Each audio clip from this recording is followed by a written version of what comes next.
நமது மெய்ப்பரும் நமது மீட்பரும் நமது ஆண்டவருமாகிய இயேசு கிறிஸ்துவில் பிரியமான உறவுகளே, நாள்தோறும் வத்திக்கான் வானொலி நிகழ்ச்சிகளை அருள் ஒளி இணையதளம் வழியாக உங்களுக்கு நாங்கள் ஒளிபரப்புகின்றோம். உங்களுக்காக தொகுத்து வழங்குபவர் உங்கள் அன்பு சகோதரன் பேசாலை தாஸ்.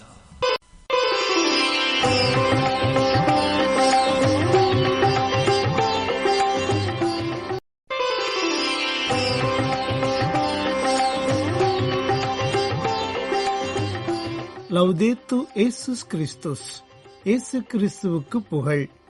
தமிழ் கூறும் நல்லுலகில் வாழும் அனைத்து அன்புள்ளங்களுக்கும் வத்திக்கான் வானொலியின் வணக்கம். இறைவன் உங்கள் உள்ளத்தையும் இல்லத்தையும் தன் அன்பாலும் அருளாலும் அமைதியாலும் இன்றும் என்றும் நிரப்புவாராக.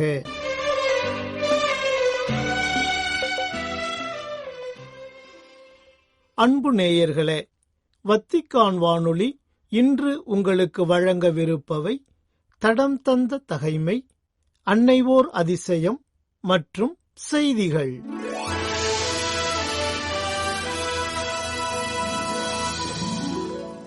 டிசம்பர் 25 கிறிஸ்து பிறப்பு பெருவிழா.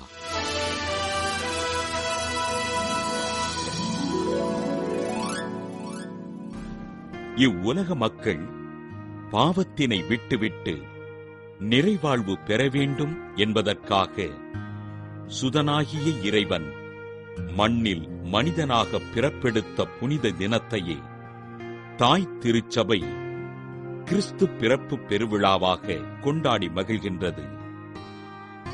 ரோமை பேரரசானது ஒவ்வொரு வருடமும் டிசம்பர் 25ஆம் தினத்தை சூரியனுக்கு அர்ப்பணித்து வெற்றி கொள்ள முடியாத சூரியனின் பிறப்பு என்ற பெயரில் விழாவாக கொண்டாடி மகிழ அக்காலத்தில் வாழ்ந்த ஆயர் யோவான் கிறிஸ்தோஸ்தம் ஆண்டவர் இயேசு உலகில் வெற்றி கொள்ள இயலாத நீதியின் சூரியன் என்பதை சான்று பகர்ந்தார்.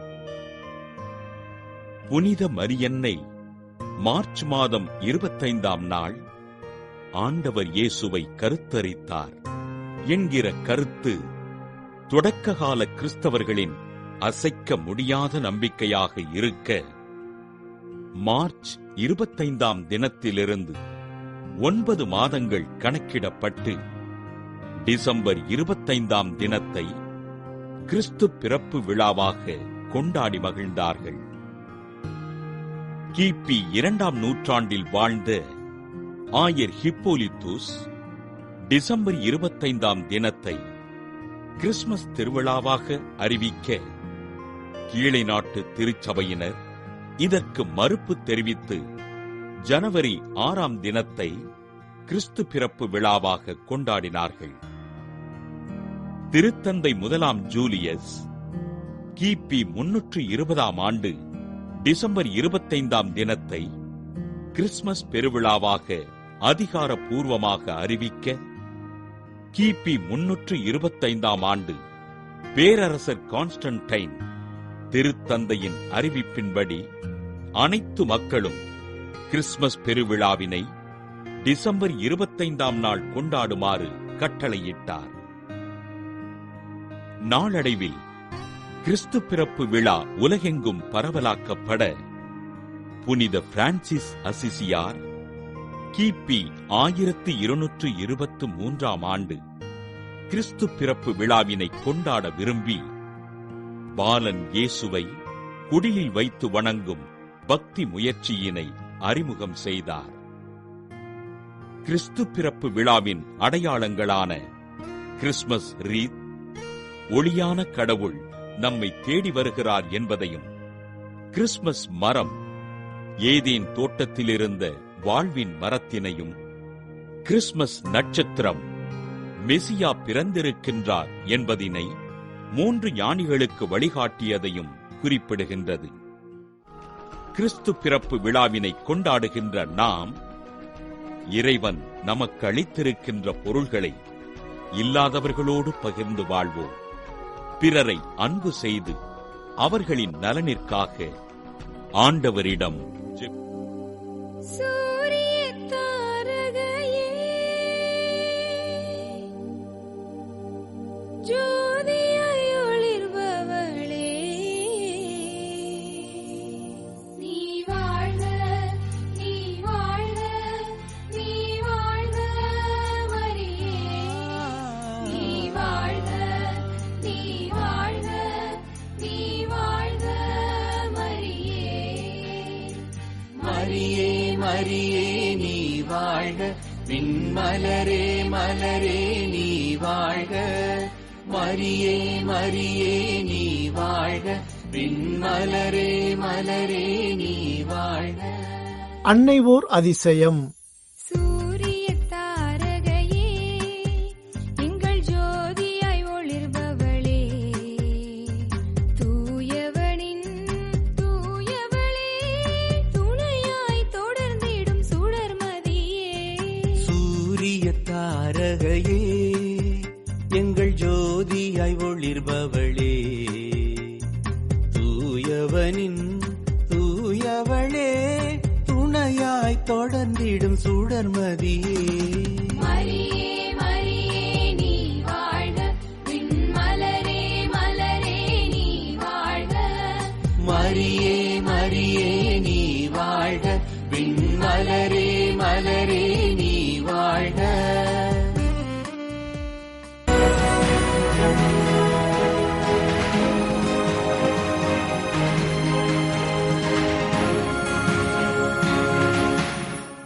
வணக்கம் அன்பு நெஞ்சங்களே, நாம சந்திக்க இருக்கும் ஆலயம் சென்னை மேடவாக்கத்துல இருக்கிற அனைத்து மக்கள் புனித சகாய அன்னை ஆலயம். பரபரப்பான சென்னை மேடவாக்கம் பகுதியில் இறையருள் நிறைந்து அமைந்திருக்கிறது அனைத்து மக்கள் புனித சகாய அன்னை ஆலயம்.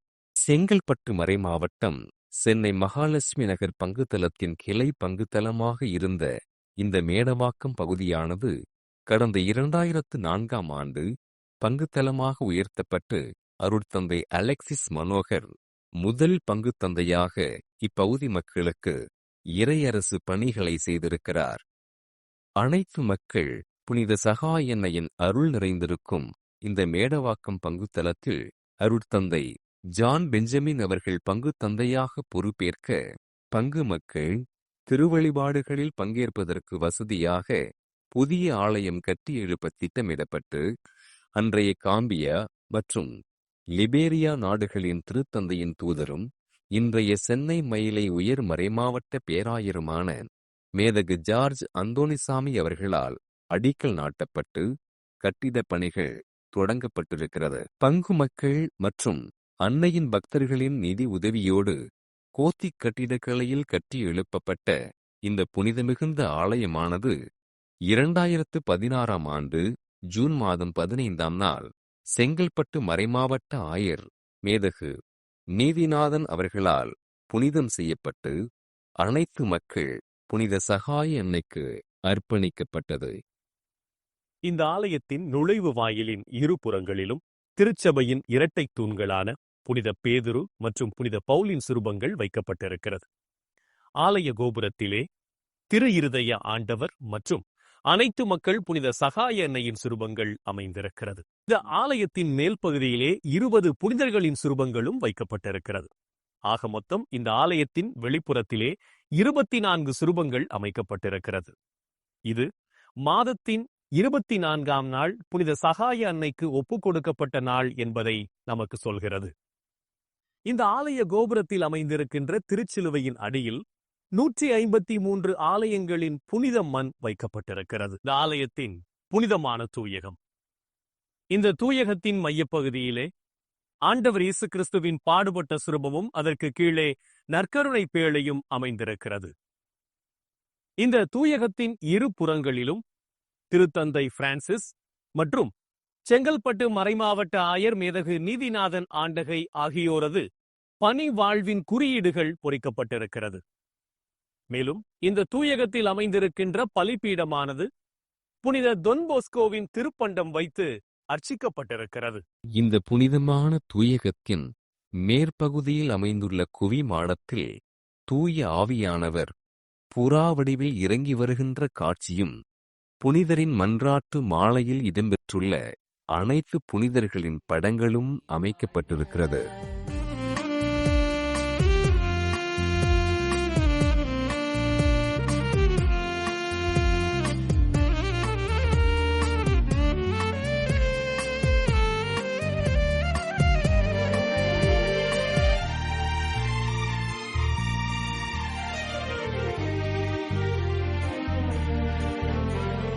காரிருள் போக்கிடும் காரிகையே, எம்மில் பேரருள் பொழிந்திடும் பெருமகளே. காரிருள் போக்கிடும் காரிகையே, எம்மில் பேரருள் பொழிந்திடும் பெருமகளே. இறைமகன் இயேசுவின் திருவடிவே, அவர் இரக்கத்தை பொழிந்திடும் அருள் நிறைவே. இறைமகன் இயேசுவின் திருவடிவே, அவர் இரக்கத்தை பொழிந்திடும் அருள் நிறைவே. என் உள்ளம் நீர் வாழ உன் அன்பை நிறம் தேடுதே. அம்மா, என் உள்ளம் நீர் வாழ உன் அன்பை நிதம் தேடுதே. சூரிய தாரகையே, எங்கள் ஜோதியாய் ஒளிர்பவளே. தூயவனின் தூயவளே, துணையாய் தொடர்ந்திடும் சுடர்மதியே. மரியே மரியே நீ வாழ்க, விண் மலரே மலரே நீ வாழ்க. மரியே மரியே நீ வாழ்க. தூயகத்தில் அமைந்திருக்கும் இந்த புனிதமான வாசக மேடையில் 12 சிறு தூண்கள் அமைந்திருக்கிறது. இது 12 திருத்தூதர்களை குறிப்பதாக அமைக்கப்பட்டிருக்கிறது. இந்த பங்குத்தலத்தின் பாதுகாவலியான அனைத்து மக்களின் புனித சகாய அன்னையின் திருப்பீடம்.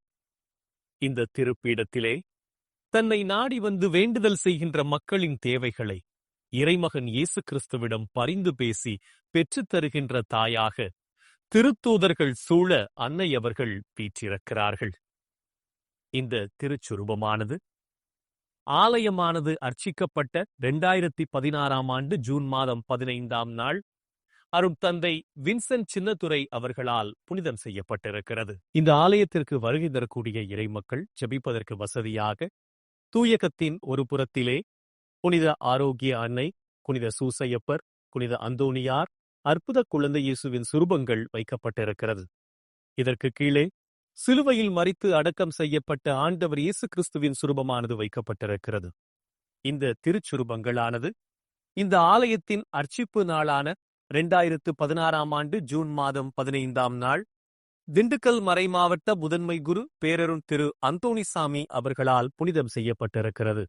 ஆலயத்தின் பக்கவாட்டு சுவர்களில் திருத்தூதர்களின் படங்களும் அதற்கு மேலே நாம் எப்பொழுதும் கடைபிடிக்க வேண்டிய 10 கட்டளைகளும் அழகிய கண்ணாடி ஓவியங்களாக வரையப்பட்டிருக்கிறது. ஆலய உட்புறத்தின் மேற்பகுதியில் இயேசு கிறிஸ்துவின் பணி வாழ்வும் அவர் செய்த அற்புதங்களும் படங்களாக காட்சிப்படுத்தப்பட்டிருக்கிறது. இந்த புனிதமான ஆலயத்தின் 3 பிரதான வாயில்கள் மூவொரு இறைவனையும், ஆலயத்தின் பக்கவாட்டு பகுதிகளில் அமைந்துள்ள 4 வாயில்களும் 4 நற்செய்தியாளர்களையும் குறிப்பிடுகிறது.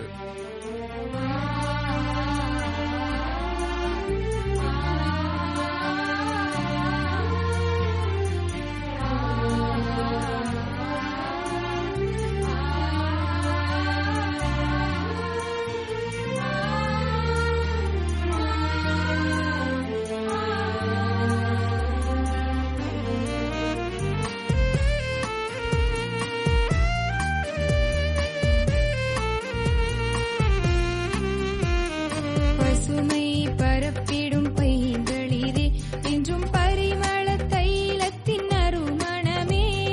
பசுமை பரப்பிடும் பைங்களிரே, என்றும் பரிமள தைலத்தின் அருமணமே. மாவரன் இயேசுவின் மணிச்சரமே, எங்கள் மாந்துயர் போக்கிடும் மாணிக்கமே. மாவரன் இயேசுவின் மணிச்சரமே, எங்கள் மாந்துயர் போக்கிடும் மாணிக்கமே. அருளாக அமுதாக அன்றாடம் வருவாயம்மா. நீ அருளாக அமுதாக அன்றாடம் வருவாயம்மா. சூரிய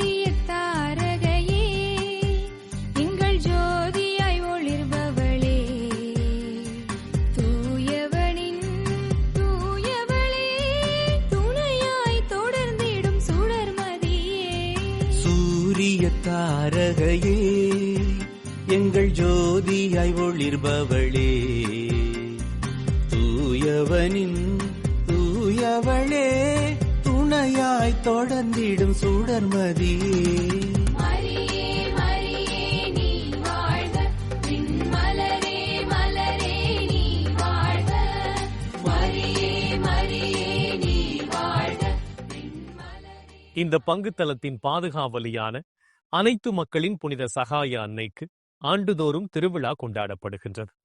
ஒவ்வொரு ஆண்டும் ஜூன் மாதம் 2வது வாரத்தில் கொடியேற்றப்பட்டு ஜூன் 24ஆம் நாள் திருவிழா சிறப்பாக கொண்டாடப்படுகிறது. விழா நாளன்று அனைத்து மக்களின் புனித சகாயத்தாய் இந்த மேடவாக்கம் பகுதியிலே தேரில் பவனியாக வலம் வந்து இறை மக்களை ஆசீர்வதிக்கிறார். தவக்காலங்களில் மட்டுமல்லாது மற்ற நாட்களிலும் இந்த ஆலயத்திற்கு வருகை தரக்கூடிய இறைமக்கள் ஆண்டவர் இயேசு கிறிஸ்துவின் பாடுகளை தியானித்து ஜெபிப்பதற்கு வசதியாக திருப்பாடுகளின் 14 நிலைகள் இந்த ஆலயத்தை சுற்றிலும் அமைக்கப்பட்டிருக்கிறது. இந்த சிலுவைப் பாட்டு நிலைகளானது 2016ஆம் ஆண்டு ஜூன் மாதம் 23ஆம் நாள் தஞ்சை மறைமாவட்ட ஆயர் மேதகு தேவதாஸ் அம்ப்ரோஸ் ஆண்டகையவர்களால் புனிதம் செய்யப்பட்டிருக்கிறது. ஆலய வளாகத்திலே திருக்குடும்ப மணிக்கூண்டானது அமைந்திருக்கிறது. இந்த மணிக்கூண்டின் மேற்புறத்திலே திரு இருதய ஆண்டவரின் சிறுபமும் அற்புத குழந்தை இயேசுவின் சிறுபமும் புனித சூசையப்பர் மற்றும் அனைத்து மக்கள் புனித சகாய அன்னையின் திருச்சுருபங்கள் வைக்கப்பட்டிருக்கிறது. இந்த அழகிய மணிக்கூண்டானது கடந்த 2006ஆம் ஆண்டு பிப்ரவரி மாதம் 24ஆம் நாள் அருட்தந்தை சிரியாக் இல்லிமொட்டில் அவர்களால் புனிதம் செய்யப்பட்டிருக்கிறது. அன்பு நெஞ்சங்களே, செங்கல்பட்டு மறை மாவட்டம் சென்னை மேடவாக்கத்தில் அமைந்திருக்கின்ற அனைத்து மக்கள் புனித சகாய அன்னை ஆலயத்தின் வரலாற்று சிறப்புகளை தெரிந்து கொண்டோம். மீண்டும் மற்றொரு ஆலயத்தின் வரலாற்றோடு உங்கள் இந்நேரம் வரை நீங்கள் கேட்டு மகிழ்ந்தது அன்னை ஓர் அதிசயம் சிறப்பு நிகழ்ச்சி. இத்துடன் வத்திக்கான் வானொலியின் இன்றைய நாள் நிகழ்ச்சி நிறைவு பெறுகின்றது. உங்கள் செவிமடுத்தலுக்கு நன்றி, வணக்கம்.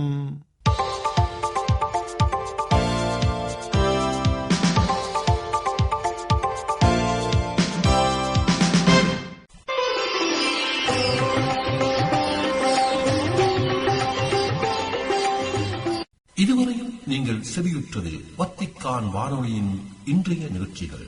மீண்டும் மற்றொரு வத்திக்கான் வானொலி நிகழ்ச்சியில் உங்கள் அனைவரையும் சந்திக்கும் வரை அன்பு விடைபெற்றுச் செல்வது உங்கள் அன்பின் பேசாலை தாஸ்.